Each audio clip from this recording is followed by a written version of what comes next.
Hello guys, मेरा नाम है उस्मान और खुशामदीद कहता हूँ आपको आपके अपनी चैनल बेस्ट प्रोफेशनल स्टडी में, जहाँ पे आज हम डिस्कस करेंगे 9th क्लास की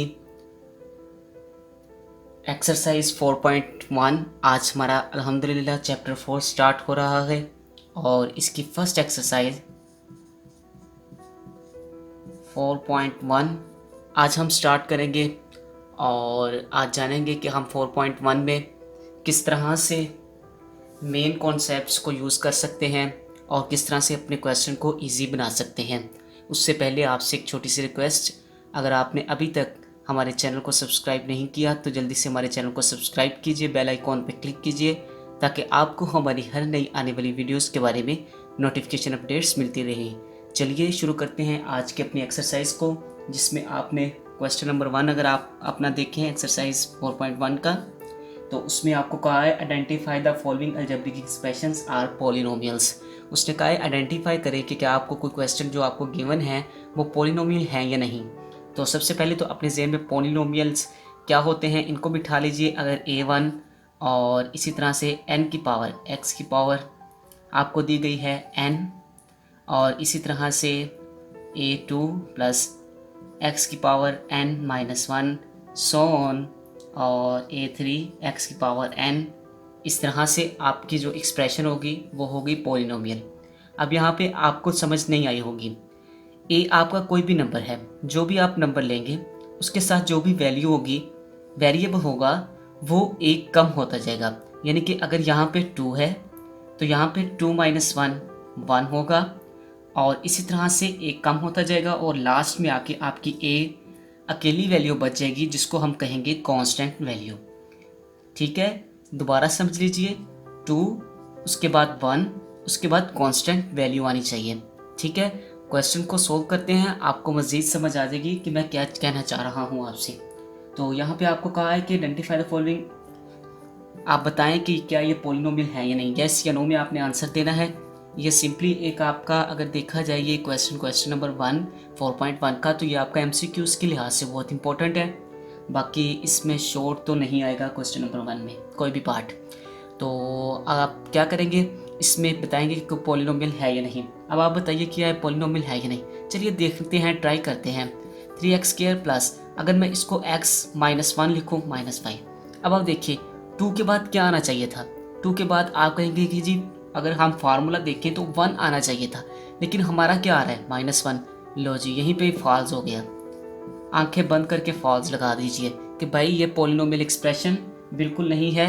भैया हमने तो देखा है फार्मूले में 2 के बाद 1 आना चाहिए और उसके बाद ये कांस्टेंट तो बिल्कुल ठीक खड़ा है अपनी जगह, लेकिन गड़बड़ी यहाँ पे हो रही है। 2 के बाद पॉजिटिव 2 के बाद -1 आ रहा है, तो भैया ये पॉलिनोमियल एक्सप्रेशन नहीं है सीधा। और इसी तरह से सेकंड भी नहीं है। तो हम वो देखते हैं जो है थर्ड पार्ट को देखते हैं। थर्ड पार्ट में x² -3x प्लस 2 का अंडर रूट लीजिए। अब इसको देखते हैं क्या ये पॉलिनोमियल है या नहीं। आप क्या कहते हैं? मैं तो कहता हूँ हाँ भाई ये पॉलिनोमियल है।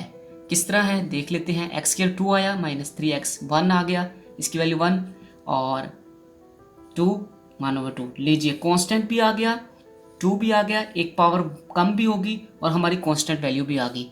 ये हमारी बिल्कुल according to the formula question solve हो रहा है। तो हम क्या कहेंगे कि ये पॉलिनोमियल एक्सप्रेशन है।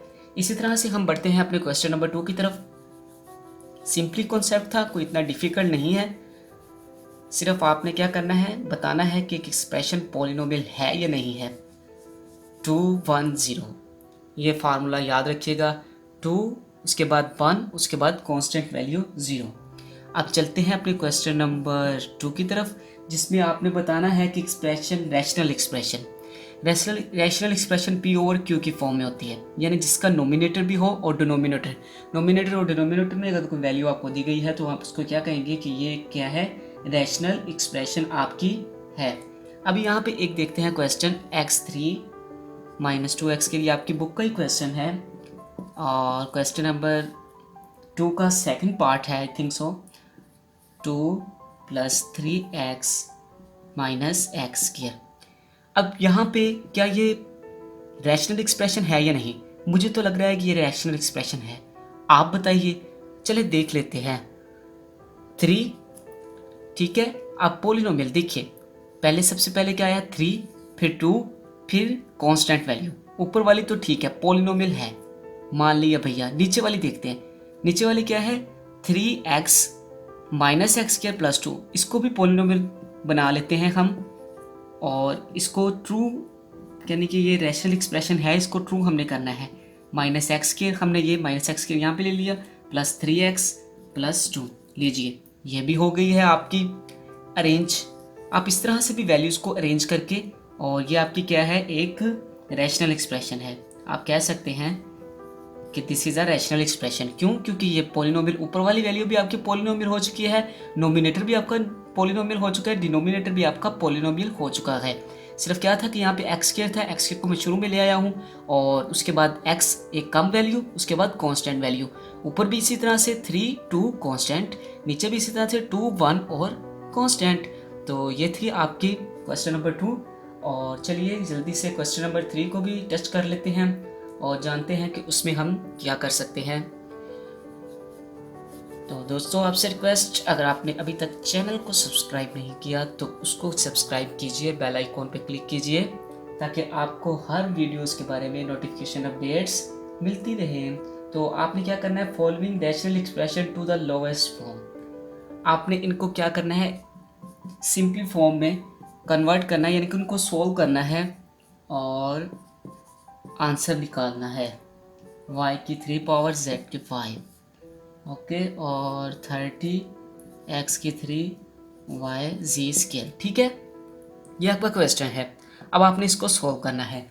सोल्व आप किस तरह से करेंगे, सबसे पहले तो इसकी क्या कीजिए, आप फैक्टराइजेशन कर दीजिए या इसका एलसीएम ले लीजिए। 13 मल्टीप्लाई बाय 4, तो ये आपका 120 हो जाएगा। इसी तरह से y की वैल्यू एक तो 3 है आपकी, और एक y की वैल्यू यहाँ पे 1 है। ये y की वैल्यू ऊपर जाके -1 हो जाएगी। ठीक हो गया, मल्टीप्लाई बाय आपकी एक तो z की वैल्यू है 5, और दूसरी z की वैल्यू नीचे जो आपको दी गई है वो दी गई है 2, 5 - 2 हो जाएगी आपकी। इसी तरह से आपकी नीचे वाली वैल्यू ये 30 वैसे ही रहेगी, और x सिंपली x बचा ना, ये y भी ऊपर चला गया, z भी ऊपर चला गया, x बचा है आपका। x पहले तो x की वैल्यू रियल जो है वो लिखिए, अब ऊपर आपकी x की वैल्यू वो हमने ऊपर नहीं लिखी, नोमिनेटर में नहीं लिखी, वो डिनोमिनेटर में आके क्या हो जाएगी, -2 हो जाएगी। अब सिंपली क्या कीजिए, इसे सिंप्लीफाई कर दीजिए, मोर देन सिंप्लीफाई कर दीजिए इसे, तो ये आपका आंसर हो जाएगा 4y² और z की पावर 3 ओवर x। लीजिए ये आपका क्या आ चुका है, सिंप्लीफाई होकर आंसर आ चुका है। सिंपली आपने इसी तरह से तमाम तर क्वेश्चन को करना है और इसे सिंप्लीफाई करना है। आपके लिए और पार्ट भी करते हैं तो आपको मज़ीद क्लियर हो जाएगा। सिर्फ जस्ट सिंप्लीफाई करना है और वैल्यूज़ को निकालना है। यहाँ पे आपका 5 पार्ट अगर हम देखें, उसमें x+1 आपको दिया गया है और x² -1 दिया गया है, और इसी तरह से x+1 आपको दिया गया है और x² -4 दिया गया है। तो अब आपने इसको सॉल्व करना है। इसको किस तरह से सॉल्व करेंगे आप इसको कीजिए, ये आपका मेरे ख्याल से आई थिंक सो ये आपका x+2 है, ओके, ये x+2 है। तो अब आप क्या कीजिए, x+2 वैसे रहने दीजिए। अब आप देखिए कि ये एक फार्मूला है जो क्लोज हुआ है, आप इसको ओपन कीजिए। ओपन किस तरह से करेंगे आपको पता है, नर्सरी क्लास से पढ़ते आ रहे हैं आप। x+1 x-1, अगर इस x² -1 को ओपन करें तो x+1 और x-1 बनता है। इसी तरह से x+1 लिखिए आप, और इसी तरह से इसको कीजिए आप सोल्व, और ये आपका हो जाएगा x+2 और x-2। ठीक हो गया। अब आप क्या कीजिए, x+1 से गया, x+2 से गया। अब आपका सिंपली आंसर क्या आ जाएगा, x-1 और x-2। ये आपका क्या आ चुका है, सिंपली आंसर आ चुका है। ठीक है, सिंपली क्या किया है, इस फार्मूले को और इस फार्मूले को ओपन किया और कुछ भी नहीं किया। जो चीज़ें कट होती थी कट किया नोमिनेटर और डिनोमिनेटर में, और हमने क्या किया, मोर देन सिंप्लीफाई करके आंसर को निकाल लिया है। तो ये थी आपका क्वेश्चन नंबर 3, और उसके मैंने आपको 2 पार्ट्स करवाए। बाकी पार्ट्स आपने खुद करने की कोशिश करने हैं, सिंपल हैं, इसलिए ज़्यादा नहीं करवा रहा कि ये बहुत ही सिंपल हैं, आप खुद भी कर सकते हैं, आपकी ट्राई भी हो जाएगी। कॉन्सेप्ट आपको दे दिया है कि आपने किस तरह इसे सिंप्लीफाई करना है। मोर देन सिंप्लीफाई कीजिए, वैल्यूज़ को कट कीजिए, आंसर निकालिए। अगर कोई पार्ट ना हो तो कमेंट बॉक्स में लाजमी बताइएगा, इंशाल्लाह हम लाजमी करेंगे उसे। तो आप ट्राई कीजिए बाकी पार्ट्स को, इन पार्ट्स को भी रिवाइज़ करने की कोशिश कीजिए, और वीडियो को लाइक कीजिए, शेयर कीजिए, और कमेंट बॉक्स में अपनी राय का इजहार कीजिए। इंशाल्लाह नेक्स्ट वीडियो में मिलते हैं, तब तक के लिए इजाज़त दीजिए। अल्लाह हाफिज़।